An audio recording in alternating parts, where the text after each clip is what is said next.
This morning, GOP candidates are turning to New Hampshire after President Trump's win in Iowa, including our next guest, who calls this now a two-person race. Wasted no time getting to the Granite State. Is there now, live in Concord, New Hampshire, presidential hopeful Nikki Haley. Governor, great to see you. Last night, you came in third. Overall, you got roughly 21,000 plus votes, 19% of the vote. Ron DeSantis got 21% of the vote. Why do you think it's a two-person race? Well, I think, first of all, look at where we started. I mean, when we started, there were 14 people in the race. We had 2% in the polls, and we came out with a strong showing. That's what we wanted in Iowa. Now we're in New Hampshire. You can look at the polls in New Hampshire. We're a stone's throw away from Donald Trump, and so we're going to continue to work really hard. We've been here for 11 months. We've done over 75 town halls. We have been in Red Arrow Diner before, and so we're going to continue to talk to people, but we know that that gave us the strength coming out of Iowa. We're going to get even stronger in New Hampshire, going to South Carolina. So you said New Hampshire's going to fix what Iowa did. How does New Hampshire fix it? Well, Brian, that was a joke. I mean, you know that. I don't take politics as seriously as sometimes you guys do. We were having a joke there, but what I can tell you is Iowa was very good to us. But now New Hampshire is going to go and continue what's happening and set the tone as it goes to my sweet home state of South Carolina. This is the process. This is what I love. It's a marathon. It's not a sprint. But we couldn't be more excited about the energy we have on the ground here in New Hampshire and the send-off that Iowa gave us. We're happy. Right. You did come on late. They had you up in the last Des Moines Register poll in second, but you end up in third. Nikki, right now, Elise Stefanik yesterday came out, fellow Republican, says, calling on all the other candidates to drop out. What do you say to Elise Stefanik?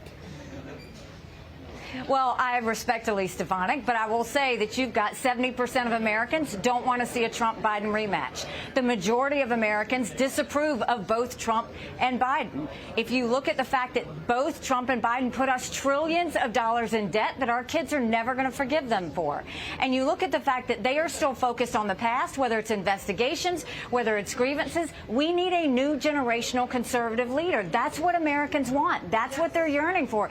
They don't want to continue to deal with all the negativity and baggage of the past. They want to start seeing solutions so that we get things done on the economy, on education, on the border once and for all, on law and order, and on making sure that we prevent war. That's the biggest focus we have. That's what Granite Staters are talking about, and that's what we're going to continue to talk about. I know last night in your remarks, it seems to me, and you have some supporters there, it seems to me last night you were very tough on much more direct about Trump and Biden, saying that we had two 80-year-olds. It's time to turn the page. The American public doesn't want these two.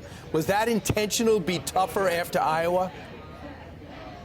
You know, I think, look, I've always spoken in hard truths. And so you had 14 candidates. And as we did, we were trying to get ourselves out there, make sure people knew what we were for, my record as governor, my record as ambassador. Now that we've come out of it, look, I mean, you look at any poll here in New Hampshire, Donald Trump and I are a stone's throw away. And so we have an opportunity to really make a difference here and continue to follow what the American people want. The truth is we don't want any more 80-year-olds in D.C. We don't want to go and hear about any more investigations. We're done with that. Everybody wants to see new, fresh leadership. They don't want all this division. They don't want the hatred. They just want sanity. And they want government to work for them again. They're tired of working for government. And so that's what we're going to try and do. This isn't personal for me. It's never been personal for me. This is about making sure that my kids don't live like this. No parent feels good about how their kids are coming up. You look at houses. The average home buyer in America is 49 years old. The American dream is getting away from us. You look at young Americans, they're worried about getting a job. They're worried about being able to afford a home. They see the debt that Trump and Biden put them in, and they're worried about how they're going to pay for it. We owe it to them to get this right. Well, as you know, a lot of that debt came after the pandemic with former president. But, Governor, I got to ask you, I know you weren't watching the coverage because you told me you had to get right to New Hampshire, but listen to what Joy Reid said of the reason why you lost last night or came in third. Listen. The elephant in the room, she's still a brown lady that's got to try to win in a party that is deeply anti-immigrant. It's still a challenge. I don't see how she becomes the nominee of that party with Donald Trump still around. I can't picture it happening. Maybe it could happen. Ron DeSantis' only argument for staying in it is he's the white guy, that he can still make the appeal to white Americans. Do you agree with her interpretation of the results? First of all, Joy Reid lives in a different America than I do. Yes, I'm a brown girl that grew up in a small rural town in South Carolina who became the first female minority governor in history, who became a UN ambassador, and who is now running for president. If that's not the American dream, I don't know what is. You can sit there and give me all the reasons why you think I can't do this. I will continue to defy everybody on why we can do this, and we will get it done. Are you a racist party? Are you involved in a racist party? No. We're not a racist country, Brian. We've never been a racist country. Our goal is to make sure that today is better than yesterday. Are we perfect? No. But our goal is to always make sure we try and be more perfect every day that we can.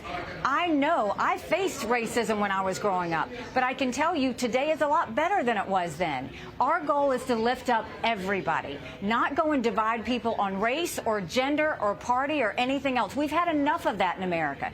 That's why I'm so passionate about doing this. I don't want my kids growing up where they're sitting there thinking that they're disadvantaged because of a color or a gender. I want them to know that if they work hard, they can do and be anything they want to be in America. I saw at the United Nations, countries loved the fact that we had freedom of speech, freedom of religion, freedom to do and be anything we wanted to be without government getting in the way.